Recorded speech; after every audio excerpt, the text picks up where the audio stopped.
Hello, everyone, and welcome to episode 2 of the Mindful Millions podcast. I am your host, Cristina Perez, and today I have a very special guest, my first financial planning role model, my mom, Maria Perez. And before I introduce her further, I wanted to remind everyone that the goal of this podcast is to nurture a mindful and empowered relationship with money.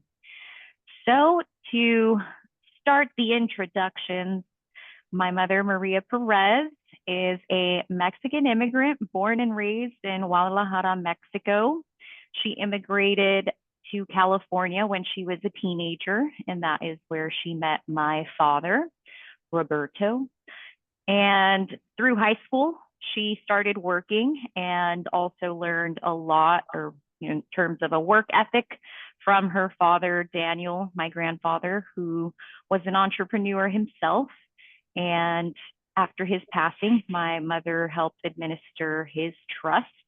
And throughout past or over 21 years, she spent at Medtronic processing medical insurance billing and collections, and now works for Tandem as a reimbursement analyst and is on track to retire within the next 10 years. I myself am a certified financial planning professional based out of Arizona, and I recently launched a registered investment advisory firm that is able to serve clients across all stages of their financial journeys, starting with the awareness stage, then the growth stage, abundance, and ultimately the freedom stage.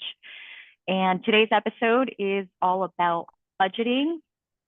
And I picked my mother specifically because I remember we were budgeting since I was in elementary school. And so I also saw myself firsthand how her budgeting process evolved, and so wanted to have her share firsthand how they managed, to go from bankruptcy over 30 years ago to now having a net worth over 2 million. And it really all stemmed from budgeting and discipline. And so the theme of today is really how you've managed to budget across your lifetime and how it's evolved. So, Mom, if you don't mind first answering, when did you first start budgeting and why? Yeah. Well, I want to say thank you for having me, inviting me. I'm excited to be part of the podcast. Yes. But to answer the question, we started by I guess I should say I, because I was the one doing all the work. I started doing the budget back in 2001. It was around 2001 when I started doing my budget. I was in first grade, people. Yes. And I started, of course, like you said, on a notebook. Maybe back then there were some programs or programs or platforms that I could have used, but I was not aware of it. And I just read magazines that, they gave you a little guidance of how to do the budget. So I used a notebook. I just did my categories in each page. And of course, the main ones, groceries, rent, or mortgage. Food is mortgage, car insurance, homeowners insurance, property taxes, clothing and shopping, and medical insurance, car maintenance, entertainment, just categories that, we had expenses, in those categories. So that's how I did my budgeting, everything. I will write every purchase, everything that we did, any spending, I will just write it down. And then at the end of the month, I will do my total at the end of the month. I will keep all my receipts, of course, my or invoices, receipts, anything that I paid. I will keep it and just write it down and just do my balance at the end of the month. And what motivated you, or what was the catalyst to force you to start budgeting? Oh, well, it was your dad. I mean, as we know, he has a gambling problem that he was actually taking or asking for money to be paid as a vacation, which I was not aware of. And that was, I guess, the main reason. And also we were living paycheck to paycheck. So I wanted to have a budget so we can start saving some money because we were just spending everything that we were making at the end of the year. We had no savings. So I said, well, a budget might work, and that we were able to, eating out, eating out. We got a category for eating out, so we're able to cut down on eating out, buying clothes that maybe we didn't need that many pairs of shoes or clothing, so we cut down on that, and that save us money and help us, of course, to start our savings and in a way have control of what your dad, how he was spending his money and if he was gambling.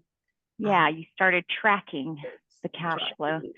And if it makes you feel better, 61% of US Americans are still living paycheck to paycheck. And still now? Still today, and only 22% or 22% have no emergency fund. So 56% of US adults say that money causes them anxiety. So, and how did you feel when you were first starting the budgeting process? Was it frustrating? Did you not want to do it, or was it exciting and fun? Do you remember how you felt about it at first? Well, no, I mean, I wanted to do it. It was just time, I had to spend time on the weekends. I normally will do it on the weekends when I will balance or write down the expenses, of the week. I will just do it on the weekend when I had more time because, of course, I was working and I had the three of you. So yeah, I will mainly do it on the weekend. It's just the time, it takes time to write down everything. Yeah, and in the episode later, I created a chart that's comparing the written versus a digital manual process versus a digital automated process, and the difference between the time, the cost, to compare all of those. So when you started, were you using a 50-30-20 guideline or the zero-based budgeting process? No, method? I really didn't use any like guidelines, like how much to save into, like savings, how much percentage. No, I was not using any rule. I was just, our income, Making sure it was less than you brought in. based on what, the previous years, what we use for groceries, what we use for medical expenses, what we use for, the mortgage payment, of course. That didn't really change. Just based on previous expenses. That's how I calculated my budget. Yeah, and now is a good time to share, when I started budgeting, which was after college. I had moved to Arizona. Well, actually, let's start before I moved to Arizona, because after graduating with a degree in business management, I moved out of my parents' house that same year, 2017, and I was living in Sherman Oaks, California, which is the suburbs of Los Angeles. And I had a roommate, and I was working at first for a startup that had offered to create a financial assistant position for me after I had graduated. But I ultimately left that role and took a pay cut to go work for Bitcoin IRA because I was just very passionate about the crypto sphere and wanted to, dive in. But right when I started that role, I ended up meeting my now ex-fiance. That is the reason that I moved to Arizona. And I also, at that point, after I graduated college, it was my number one goal to make six figures before I was 30. which now looking back is a very superficial goal. And if that is your goal, I would recommend rethinking it a little bit further. Because I'll tell you, I think, yeah, it's just you're gonna get there and you're gonna realize that that was not the best goal. And so that is also going through that experience why I now stress clients, to ensure that their goals actually align to their values. But going back to when I moved here, I was living outside of my means, traveling, going to nice restaurants, going to concerts, and I was racking up debt quietly, although I was making decent income. And yeah, eventually I realized I need help, and I was able to luckily access my family bank, which, some people don't have access to that kind of relationship capital. So that's a different type of, wealth, having good relationships. But my parents luckily were able to provide a zero interest loan, and I was able to then get on a budget. And I didn't use a notebook, which is the way that I first saw my mom do her budget. But then what I first used, and I think now's a good time to share the chart that I've prepared here. Let me share my screen.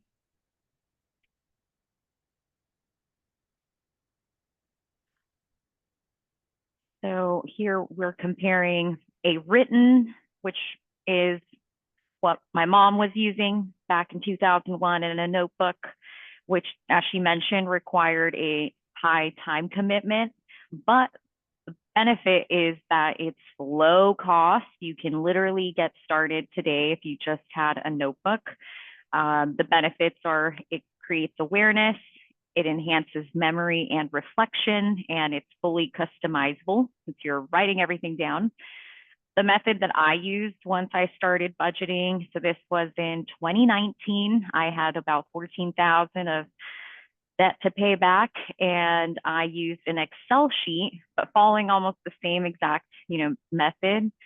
And I just really liked Excel because you could filter the transactions, you can create different tabs. And so in terms of the cost, it's typically free unless you need to pay for the software. And now, Mom, I definitely wanted you to talk a little bit about how you are budgeting today and the digital automated method that you're using. Yeah, well, now that you are helping us and you are our financial advisor or planner, we use Strike Capital. Yes, we do. Which it itemized by itself all the expenses. Most of the expenses, it just automatically itemizes and categorizes the expenses into the each category. So it's a very efficient, powerful and efficient tool that saves all the time, most of the time. I mean, it's very, very minimal time that I have to go in there and do any changes, any updates. Right. I still stress to my clients, the big work happens on the front end, which is just linking all of your bank and credit card, loan accounts, investment accounts. And then once you've done that, the automated tool brings everything in, keeps everything updated real time, allows us to track and get insights better. And if you aren't working with a financial planner, you definitely can still use an automated tool like YNAB, which is the acronym for You Need a Budget. And Mint no longer exists, unfortunately, but Monarch Money is great, or for higher net worth clients who maybe have businesses or more complex cash flow. Bill.com is another great automated budgeting tool. So to summarize the written budget, it's like journaling your finances, meditative and tactile. So it's perfect if you're seeking intentionality. If you do the digital process, which is where I started out, my mom basically went from the written to the digital automated. I went from the digital manual to digital automated. So digital manual is like designing your own budget dashboard. It's empowering for the tech comfortable yet hands-on planner. And the digital automated method is like hiring a virtual assistant, efficient, data rich, and ideal for those balancing busy lives. So everything usually comes down to preferences, right? And so the best choice will depend on the season of your life, your learning style, and how much you value presence versus convenience. So think about that. And we're going to dive into the common 3 budgeting methods. So Mom, are you familiar with the zero-based budgeting, the 50-30-20, or the pay yourself first method? I have heard about them. Yes, I have. We'll go Not through each of very them. familiar with them, but I have, I have read and yeah, heard about them. So the zero-based budgeting method assigns every dollar of income to a specific purpose. That's either expenses, living expenses, essential or discretionary. Discretionary just means wants, essential is the need. Savings, debt, debt payoff, debt payments, etc., so that your remaining income is zero. So every dollar that comes in has a purpose. The 50, or actually, let's just dive into the pros and cons of the zero-based budgeting. So the pros are I have that, a question. So go the ahead. zero base there, you don't save? No, yes. Remember that there is Oh, a there is category for savings. savings. Okay. Yeah. Okay. You would just, Okay. which is similar to the 50-30-20. So we'll talk about that. But so the pros for the zero-based budget are it has a high level of control and awareness, ideal for detailed planners, and helps eliminate wasteful spending, or I like to call that frivolous. The cons are it's time intensive. It can feel restrictive, right? If you feel like you have to, spend or have a plan for every dollar and you can't be flexible. And it requires regular tracking and updating. Whereas the 50-30-20 rule, it just divides your, and I use take home income to base this for, or to create spending guidelines for my clients. Mhm. And so 50% should go to needs, 30% should be wants, 20% should go to savings and additional debt repayment. Because whatever the minimum debt repayments for your credit cards, your loan payments, that would actually fall into the 50% of needs. So then if you have high interest credit card debt, that 20% for savings. And this is where you could save for your emergency fund and pay off high interest credit card debt at the same time, because I think both of those goals are highly important before you start aggressively saving for longer term goals like retirement or purchasing your first home or starting a business.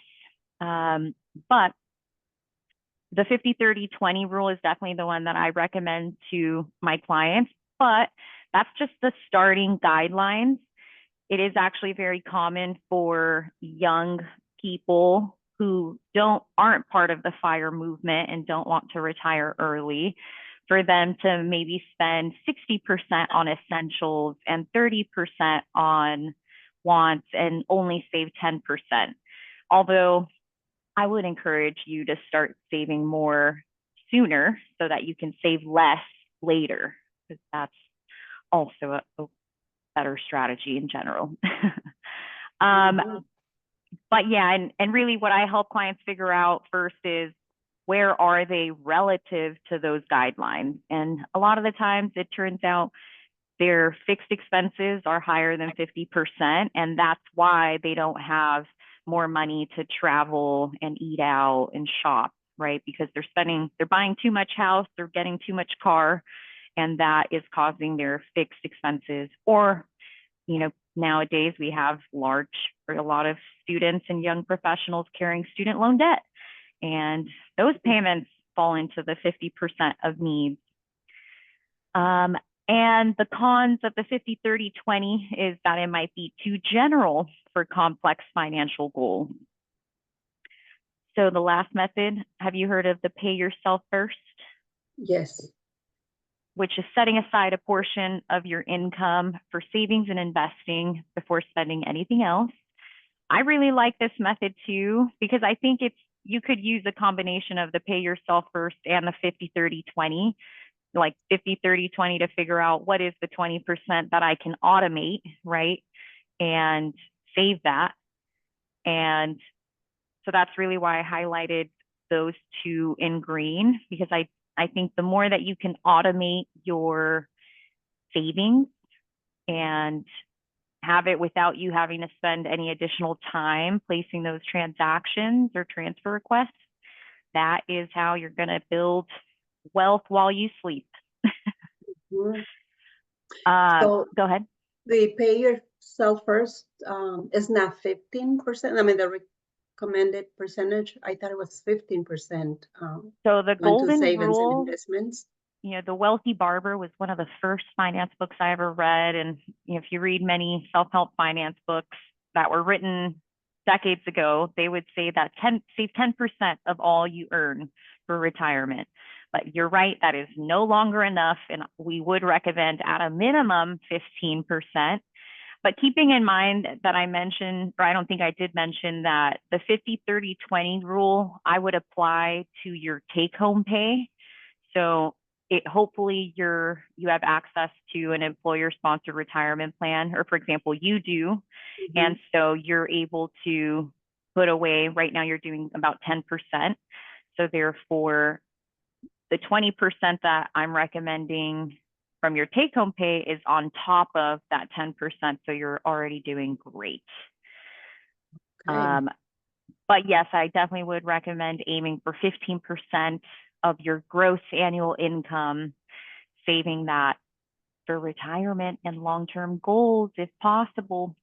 But if you don't have an emergency fund, that definitely would be the first goal to tackle, as well as paying off any high interest credit card debt. And the rule of thumb for high interest is if it's over 6%, that is a high interest rate. So in summary of the budgeting methods, so you can think of the zero-based budget as a disciplined ballet, intentional and graceful. The 50-30-20 is like a steady waltz, balanced and approachable. And the pay yourself first method is jazz improvisation, fluid and proactive, with savings leading the tune. So I'm going to stop sharing my screen and let's go into. So now that we've talked about different budgeting strategies, what would you say has been the most effective in your life, Mom? The most effective budgeting method? Yeah, and really, I guess you can only really speak to the written, and the digital automated, because. Well, I mean, right now, yeah, this time and age, it will be the digital. It's very, very effective, efficient, and like I said, the time that I have to spend is very, very minimal. Right, and there is, I always stress this to clients, these tools, these digital automated tools, you still have to go in and review the transactions to ensure that the expenses are being categorized correctly, so that when we're analyzing the trends and the spending patterns, the information is true. And that is the only process. But again, the benefits of stopping and reviewing your spending is the awareness that it's going to create of where your money is going. And through seeing those transactions is where you'll start to be able to be more mindful the next time you go spend. And so I now wanted to switch over into emotional barriers and mindset shifts. So a common emotional hurdle for people to start budgeting is anxiety fear and avoidance around money. So can you tell me or talk to me a little bit about how you were able to shift from a scarcity mindset, growing up only having a few pairs of clothes, which I just found out when we recorded this episode the first time and it didn't save. But Mom, talk to me a little bit about how you think about budgeting. Yeah. Well, I mean, yeah, like you said, when I was growing up, I mean, it was a family of seven siblings. So we didn't have a lot. We didn't have a lot of money. So yeah, there was not much. Like even food, I think I told you when my mom will cook the meat, we'll get like 3 pieces of meat each child. And I know sometimes my mom, will not have any. I mean, yeah, we didn't have like meals. Our meals were mainly beans and meat and a lot of those pasta, like the sopa de fideos, sopa de arroz, a lot of pastas, and a lot of potatoes, a lot of green beans. Yeah, not a lot of food, even fruit. We didn't have a lot of fruit growing up. Once in a while, my mom will go to the market and get fruit, but not very much. So when we came here to the United States, and even in Mexico, my mom will, because she knew how to sew, so she will make the clothes for us. We didn't have like store-bought clothes. In even here in the United States, when we came, all through middle school and part of high school, like the first year of high school, because that's when I started working. But the first year of high school, we only had like 3 sets of clothes to change, throughout the week. Maybe 2 pairs of shoes, some tennis shoes and maybe some shoes to wear like on the weekend for just going to church mainly. So when I started working, of course, then I was able to buy my own clothes and a little bit more shoes, more pairs of shoes, like high heels. I would just then wear high heels, and so I was able to buy my high heels and more, like I said, more clothes, maybe some jewelry, earrings, mainly earrings. Do you feel like once you started working and had more money? Because I know when I started working at In-N-Out and I got my first paycheck, I blew it all on sunglasses. No, I was the opposite. I was saved, and I guess, I always like to save. So I was able to save money from my dad's the spender. I get it from 1980. Yeah, 1984, 1983, that's when I started working, and I got married in 1990. I had, well, I guess, can I say the quantity? I had $20,000 saved back in 1990, but then, as we know, your dad was using a lot of credit cards, and we were just paying the credit cards. And I was not managing the money then, so he was just paying, and we used all the money that I had saved, and we went into debt also. Yes, I remember that. Had almost the same amount of debt, $13,000. That, like you said, luckily my parents had money, so they gave us a loan, same as you, 0%. So we were able to pay that money that in 1 year of marriage, we had to spend the almost 20,000 that I had saved, plus the 13,000 plus all the income you had made that year. Yeah, because your dad was buying and spending, and and like I said, we were going to restaurants, and he was managing the money, so I didn't know any of the finances. But from then on, I took charge of the finances from just after the first year of marriage. And then the gambling, of course, is another. He's been clean for 6 years, folks. Shout out to GA. He's a lovely man, very generous. He's a good man. He's a great man. Like I said, a wonderful father. So he just likes to gamble. But yeah, like I said, it's an addiction, people. 6 years without, gambling. So it's it's a big accomplishment, and I feel so much better now. Yeah, I have a couple more statistics to share to wrap up, this budgeting episode, like the fact that 50% of U.S. adults would rate their financial literacy as a C or worse. And half of the adult population lacks solid financial knowledge, with little improvement over the last 8 years. And that is from weforum.org. And emotional stress is widespread, with 56% of people reporting frequent financial anxiety. And even 74% of those that do create a monthly budget, 84% of them exceed it.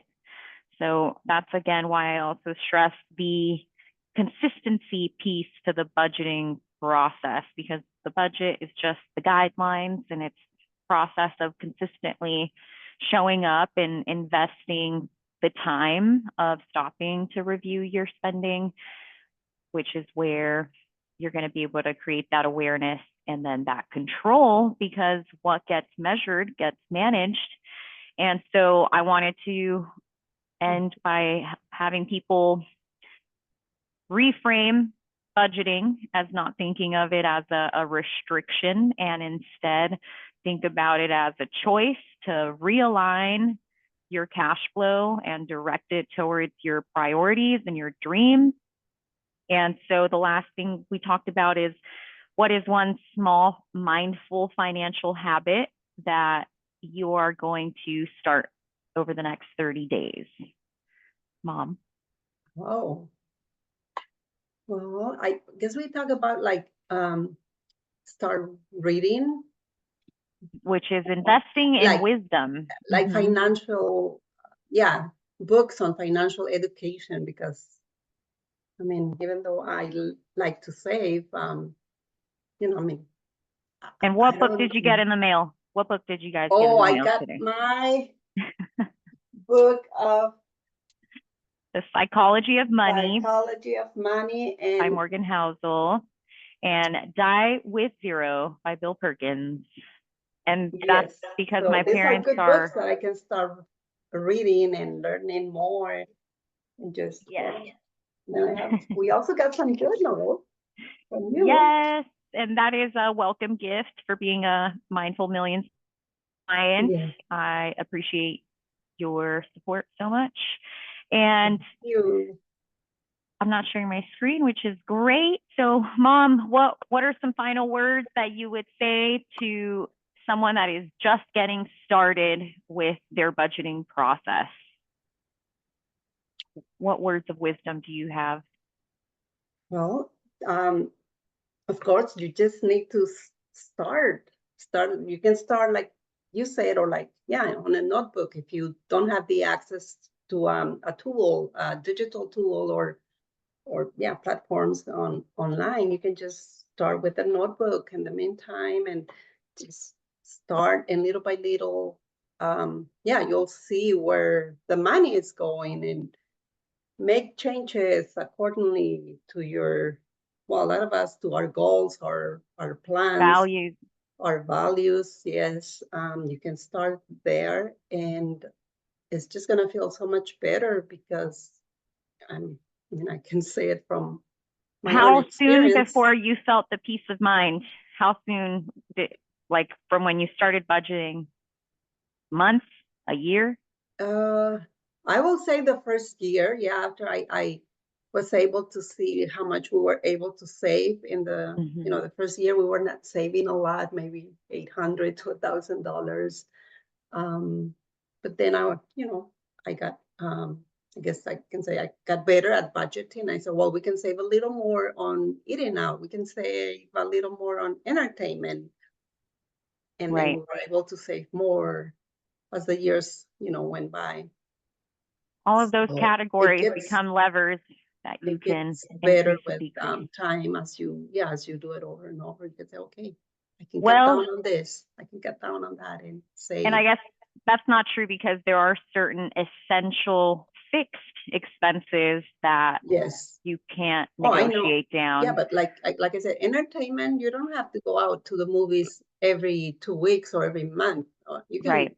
watch a movie at home, You're eating right. out if we because we're Those are going. all discretionary Yeah, we're going want categories. every weekend, even like Mhm. McDonald's, because you guys were little, like McDonald's, Burger King, Pollo Loco.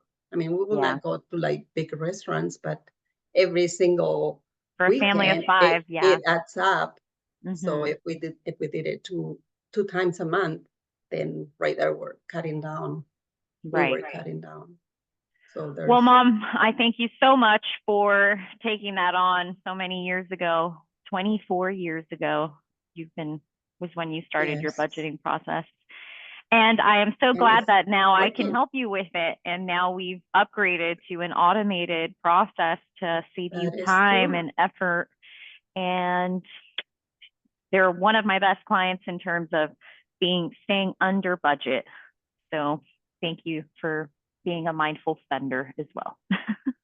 Well, yeah, I do. Thank you too for giving us so much help in our Financial plan. financial planning and yeah, managing our money. And now you can manage our investments Yes. with your company. Thank Yes. you. And thank you again for being my second guest, or I'm sorry, my first guest on the Mindful Millions podcast. And I You're will see you welcome, very Christy. later. Yes, thank you. Thank you again.